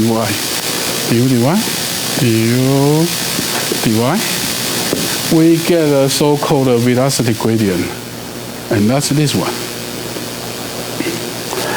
And the other side is this tau is shear stress. You can treat this as a force, okay? The shear stress is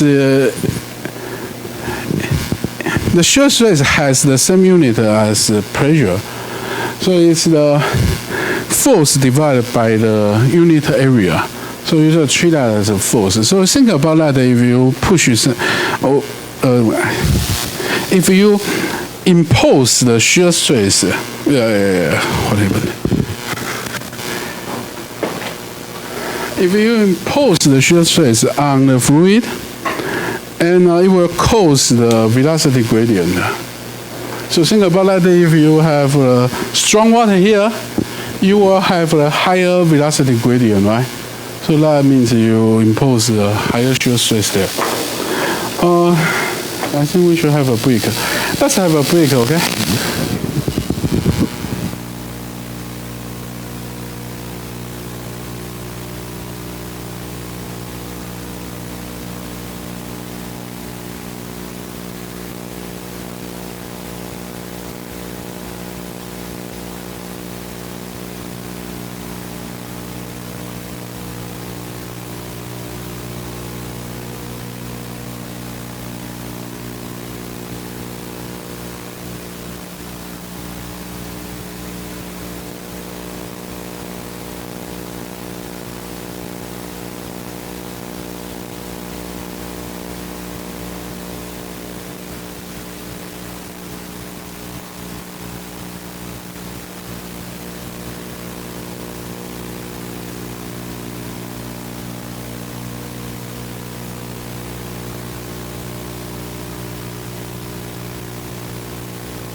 Okay, one of your customers come to me and say that the word is too small.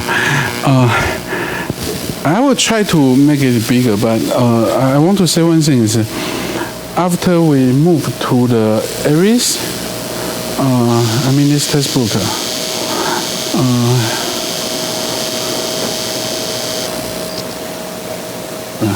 no, one, sorry. After we move to the Aries, it's actually doing all the things with the index notation, okay? Let me show you. So it's actually right in this way.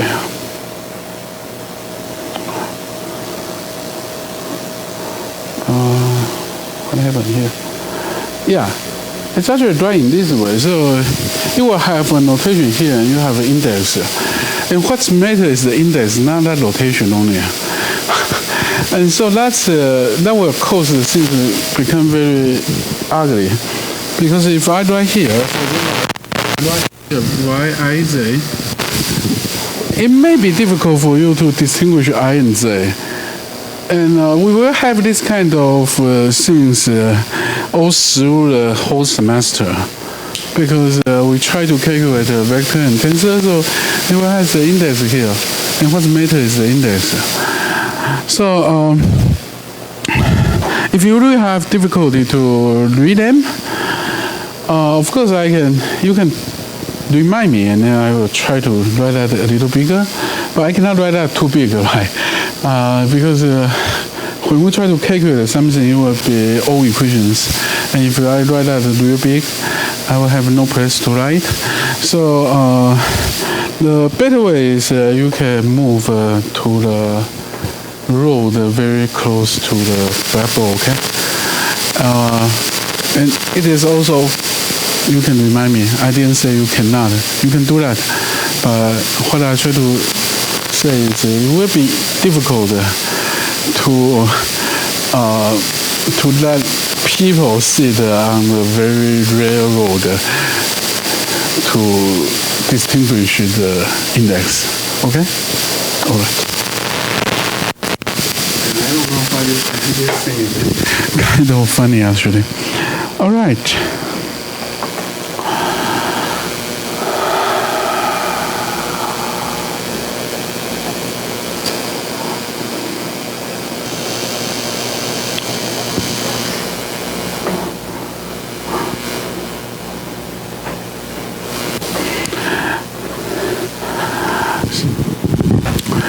So we know that there's a gradient, and also we know that there's a shear stress. A shear stress can be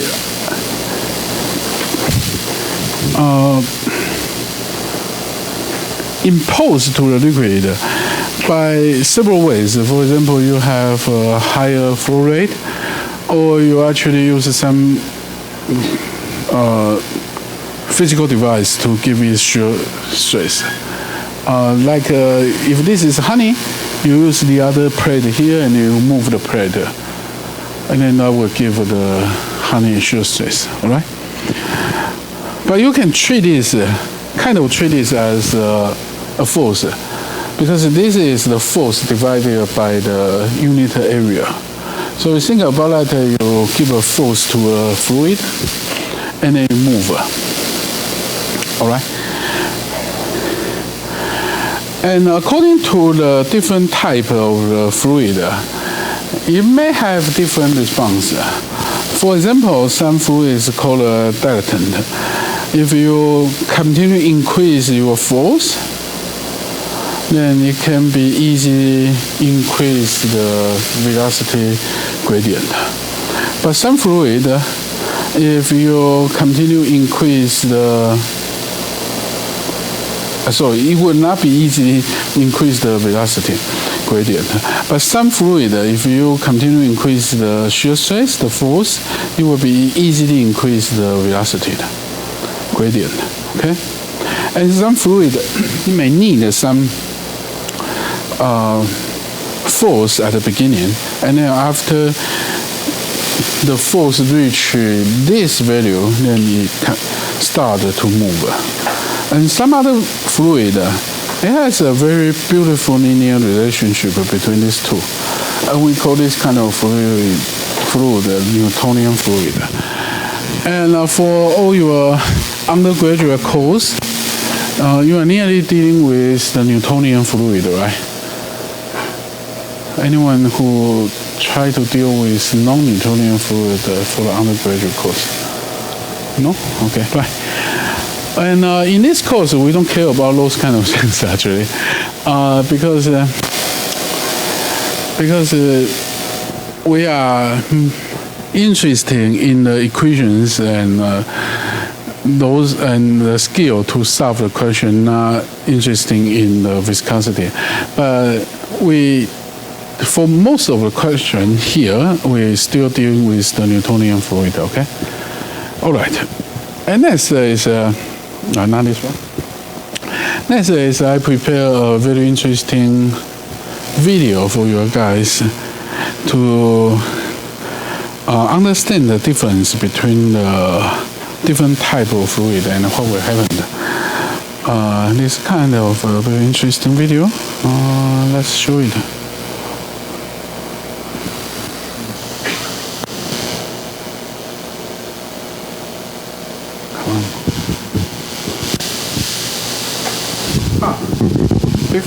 Before we show this video, I want to show you one video.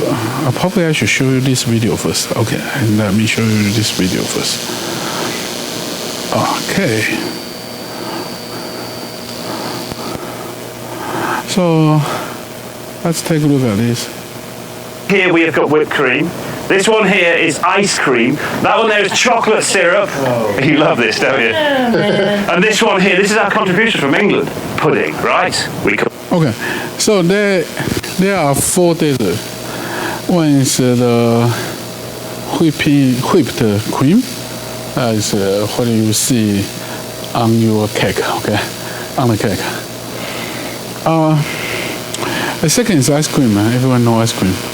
The third one is chocolate syrup. It's just a syrup, but with chocolate inside. And the fourth one is a pudding. This one is kind of funny, actually. I know you guys will automatically imagine that, automatically have the image of this pudding like the pudding you have, which is made by milk and egg. But it's not, okay? It's not. It's not. This is not that kind of food. It's the other food. It's actually made by the sugar, water with rice or those kind of things. It's more like you go to the Indian restaurant and then you ask for pudding and then they will give you this one. Or you go to US and you go to the supermarket and you see some bottom and some cup and then the white pudding there and you buy it back, you find you are eating something with the sugar and some kind of rice or those kind of things. Okay, so it's not what you think the mix of the milk and the egg. Okay. All right, let's continue this video. And the video is to try to figure out which one can withstand the bullet. So they will use the gun to shoot these 4 things. All right? Custard. Wow. They are sandwiched between a very thin piece of plastic. What I want to know is which one of these 4 will stop our gun there. Right, which one do you think? I'm going to go with the chocolate. Okay. Because I like it. Right. Okay. So chocolate's nice. I'll choose chocolate. Fantastic. Why not? Right, Maggie, which one are you going for? I'll take the ice cream. I think it's probably the most dense one up here. Oh, a little bit of science in there. So, Chad, which one are you going for? I'm going to have to go with the pudding. Why? No good food has ever come out of England. Really? I'm surprised you guys can eat it. I don't think a bullet could go through it. Right, great. Thanks very much. Right. Okay, and Mike, come on, which one? You can choose any of them. You can double up whichever you want. I'm gonna go with the most ridiculous one, the whipped cream. So shall we find out? Make a mess. To prove the destructive force of our weapon, a 12-gauge shotgun, we've placed a watermelon behind each dessert panel. Here's a little demonstration. Ready?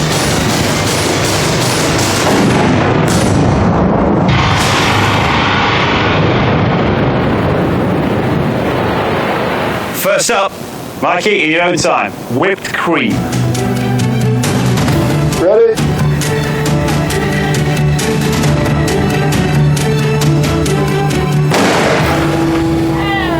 Nice. Well done. Yeah. Straight through, all right? Destroyed the melon.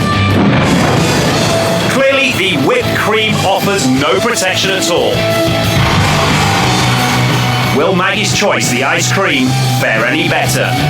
Maggie, take aim, and on your own time, let's do it. Going hot.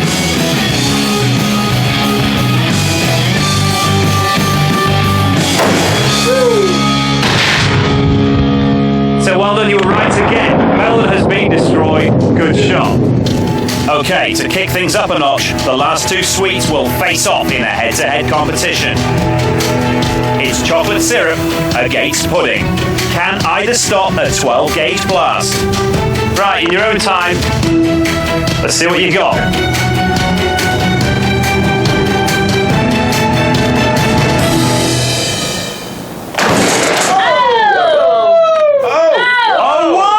Oh, excuse me a minute. The chocolate doesn't stand a chance.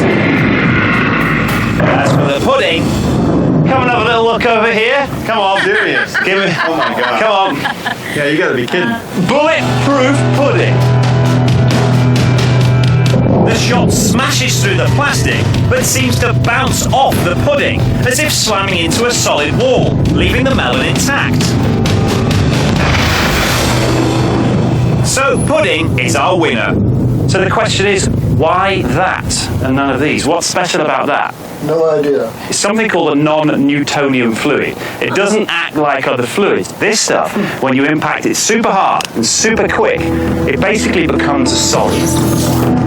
The key is in the pudding's ingredients: cornstarch mixed with water. Under the stress of a sudden impact, the mixture binds together to behave like a solid, before returning to its normal fluid state when the stress subsides.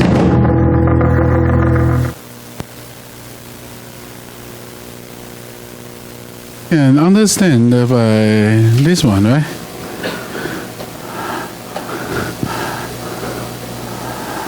So that pudding is actually this kind of dilatant fluid. When you further increase your shear stress, you actually go in this way. So you will not be able to increase the velocity gradient much.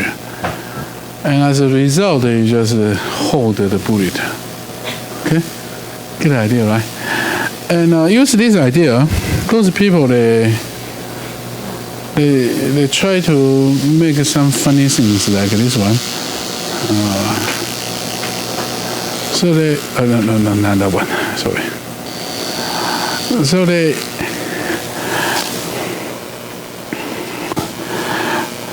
no, come on, this is funny. Okay, let's take a look at this funny thing. Can you walk on the water?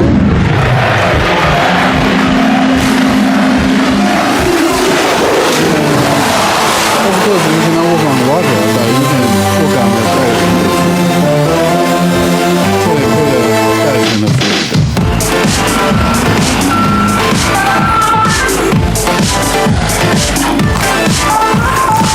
And you can easily make this at your home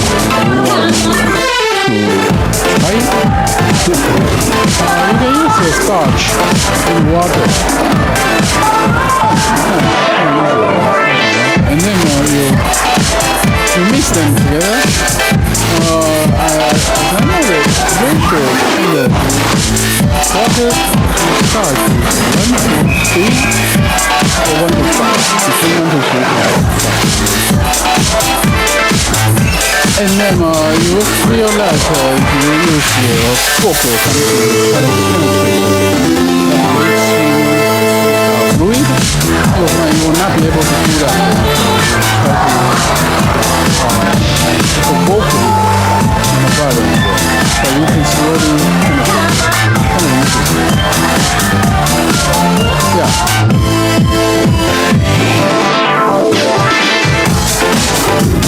So that's not interesting, but you can do that in your apartment or in your house, okay? Let's start here. Kind of. Okay, after that, let's come back to our course. Alright. And but in this course, we will focus on Newtonian fluid, okay? Only Newtonian fluid. For the Newtonian fluid, because the water is Newtonian fluid, and I want to briefly introduce the convention, the unit of the viscosity. So here you have a slope, right? And this slope has its unit, and that represents the viscosity. Okay, so that slope has a unit as so-called Pascal second.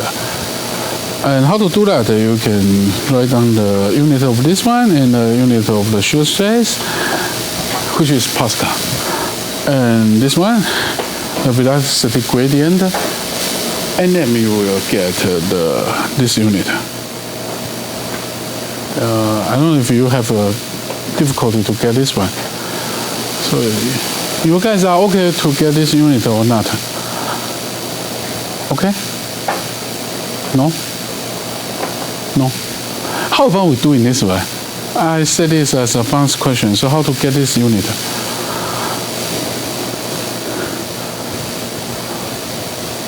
Okay, let me repeat in Chinese.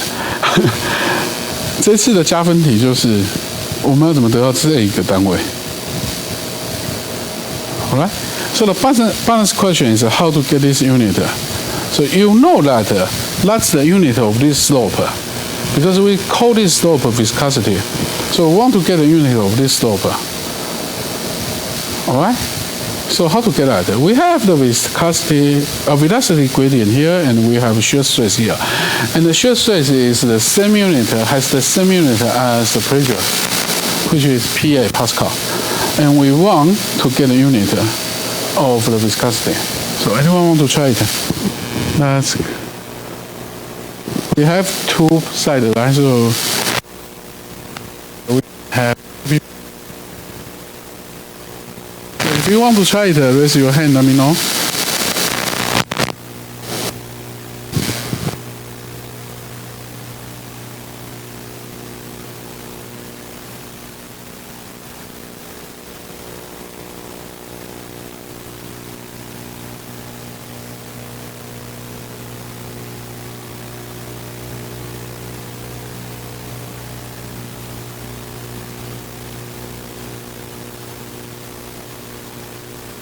Few minutes. I done this scale from Wonkate. You guys probably didn't know him. He is a professor working on education, and I'm very lucky to become his TA for a semester.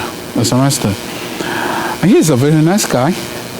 And he tried to have some posts on the class, so probably 3 minutes or 5 minutes to allow the student to think about the balance question. But in US they don't use balance points. Okay, they just give you a question. People are crazy to answer it. But here we need to give you a balance, otherwise no one will answer it.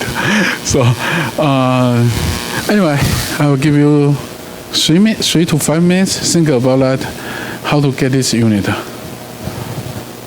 Pascal second. The unit is Pascal second. Let me write it down. Pascal second. And the figure is this one. It has the velocity gradient here and the shear stress here. Oh yeah, by the way, all the PowerPoint file will be uploaded in a few days, okay? Including the course content and all the PowerPoint files. I will upload that to the Taipei Tech High School. Okay.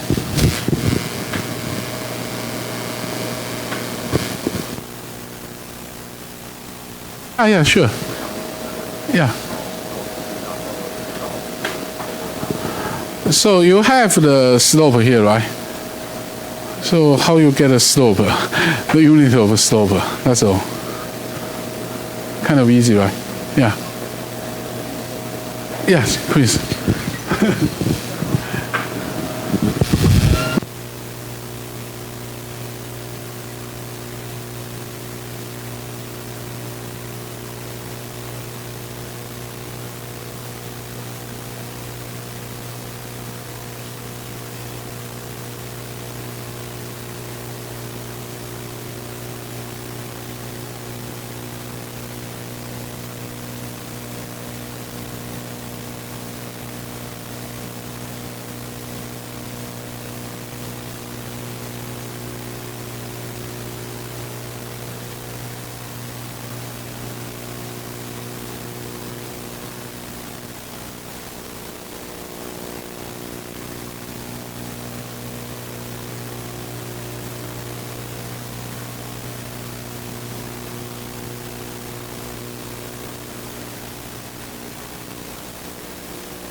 Please.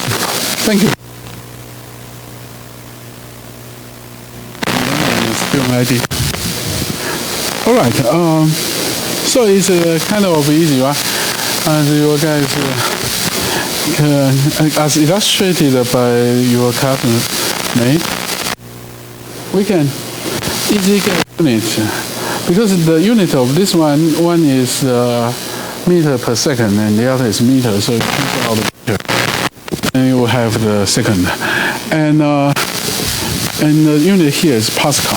So you have Pascal and second 1/2. So finally you get a Pascal second. All right? Hopefully it's clear. Yeah. Okay. Thank you. Thank you very much.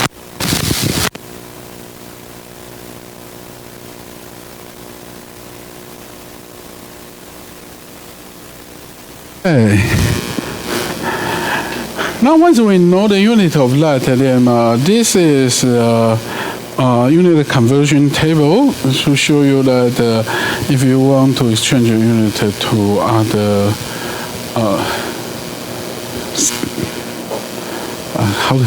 if you want to change it to other units, okay, sorry about that. All right, and after this, we should be able to finish this part, and now you have the idea that the viscosity is the slope of this one divided by this one. And this equation is correct only when you are dealing with the Newtonian fluid, right? Right. Because imagine you have this one and this one. Okay. And this just space top. All right. Because only for the Newtonian fluid, the slope does not change. For others, the slope will change, and you cannot write the delta tau divided by delta velocity gradient. But instead, you may need other. You may need to write down the differentiation form of this one. Okay. Okay. Let's move on. So now we briefly go through the content in the undergraduate course, and then let's come back to, before we move to this textbook, I want to give you a basic idea about the fluid mechanism.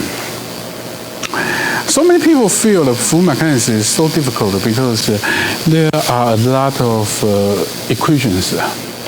But nevertheless, if you don't look at this one, just don't look at this one first.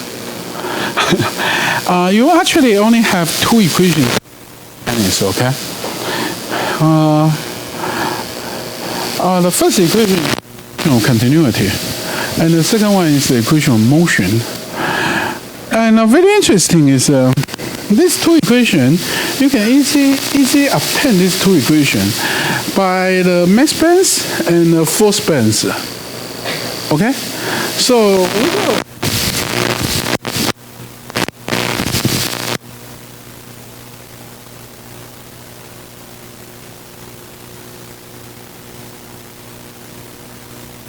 erase it, so I better erase it as soon as possible.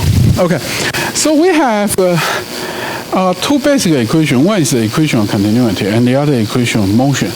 And the one you get familiar with is the Navier-Stokes equation, is the one derived from the equation of motion, which is derived from this one.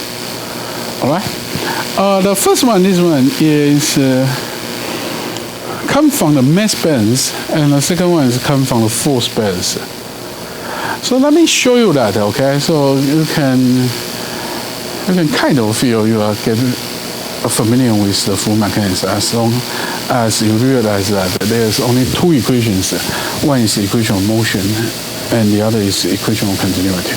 And one comes from the force bands, and the other comes from the mass bands. Okay, so. And all those things is actually the content of the undergraduate course, so we will go through all of this in probably, not today. We will finish that next week, okay? But at least we can start today. So first thing is let's try to write down the equation of continuity by mass bands. So let me say again. It's very important. You have to feel that the fluid mechanism is not difficult because they all need two equations, and one is from mass bands, the other is from force bands. Okay. So let's do the bands, okay? So first thing, let's do the mass bands. So if we want to do not this one, it's this one. If we want to do the mass bands,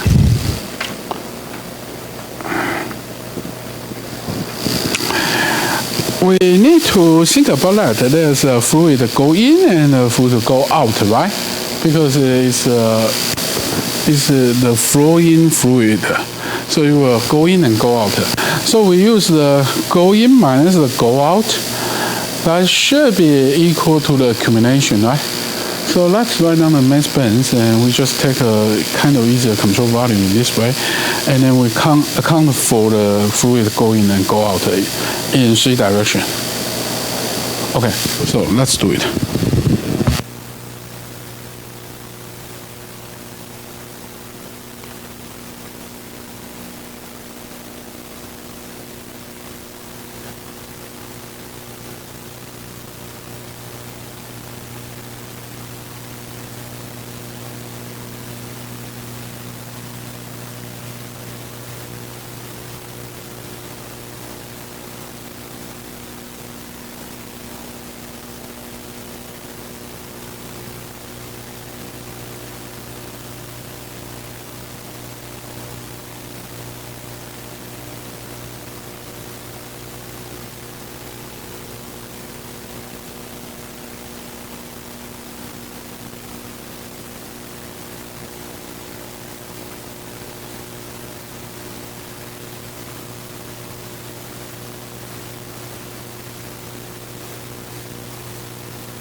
some of you may take notes and some of you may not. So the way I deal with this is I will wait for nearly all the people finish your notes.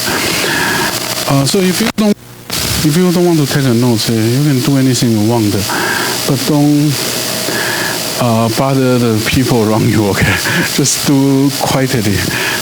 No matter what kind of things you want. Okay, just don't make a noise. And the other thing I want to say here is we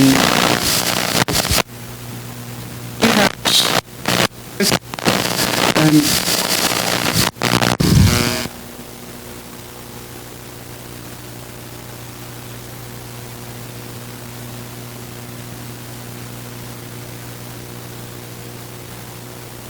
okay. The other thing I want to say is because we have two textbooks and also we have one is this one. Probably many people, your undergraduate course use this one as the textbook, right? So, but this one we will only use for probably a week or more. That's all. What I want to say is the notation may be different from different textbooks, and I will not unify them. The reason is I don't think that should be done there. Because this is a graduate course, you guys should be able to accept all kinds of units, okay? And for the undergraduate course, they don't like to use the index, so they use mu, V and W to indicate the velocity at X, Y, and Z direction. Nevertheless, for BSL, they use Vx, Vy, and Vz, and for Aries, they use V1, V2, V3. Okay, so just help you to get familiar with the units, and I will wait for all the people finish your notes. Okay. And if you don't want to take a note,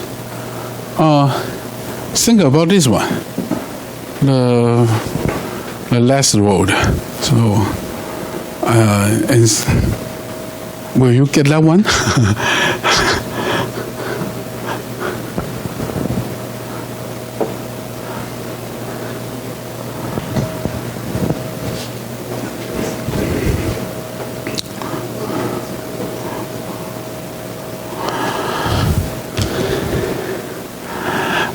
The reason I will wait for all the people finish their notes is I myself usually is the last one finish the notes. And so when I was a student, I always think about that if the instructor can wait for me, that would be a great thing. So now I'm an instructor, so I will do what what I dream for. Okay. And some people will try to take notes by cell phone.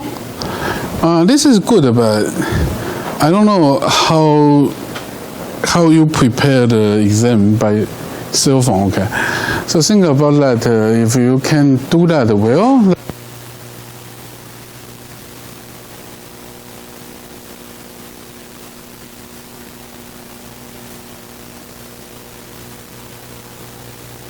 Some people take the cell phone and then just put that aside and never take a look at that. And also the cell phone cannot, if you use the pad, you can edit the image, but it will cause a lot of memory. So it depends on you. Okay, it depends on you. But I will still wait for all people finish your notes.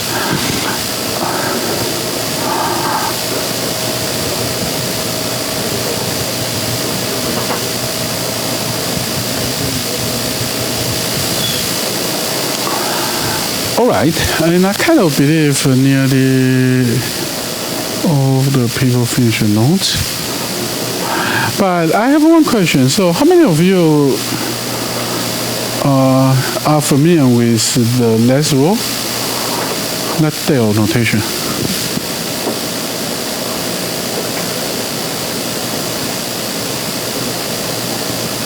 Raise your hand if you are familiar with that. No? That should not be right, because it is actually covered by undergraduate course. You definitely see this notation. How many of you never have a chance to see this notation? This one, don't count this time, okay? So before this, you never see this notation. Please raise your hand. No. So you all see it, but you are not familiar with it.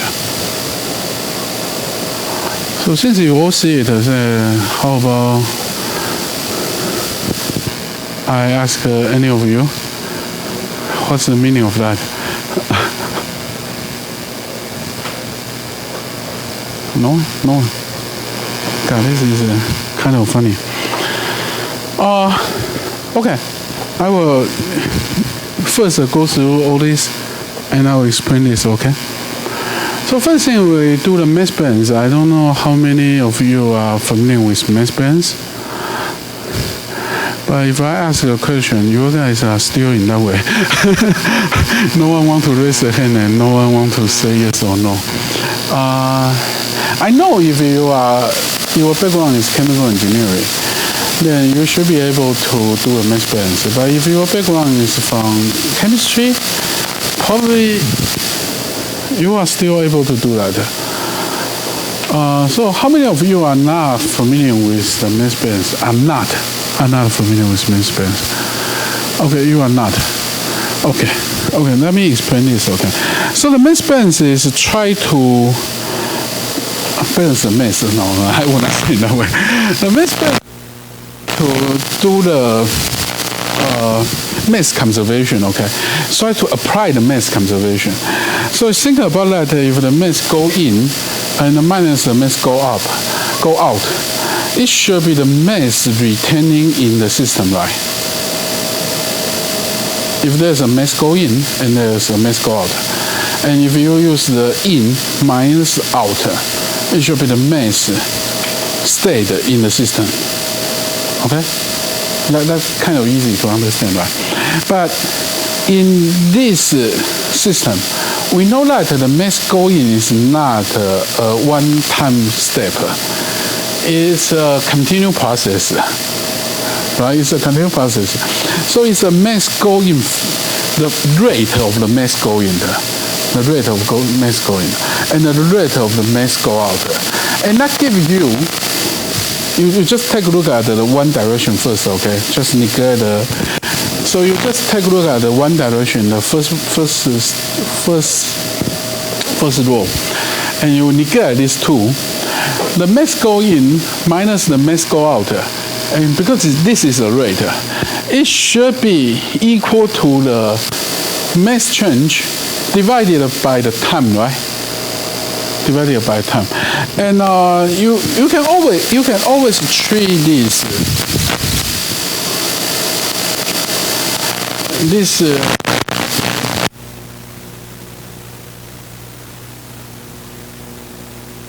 amount of not small.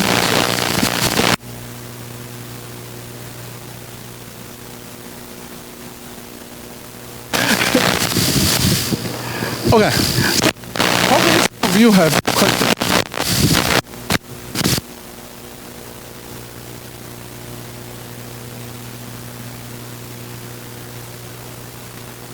So one is this.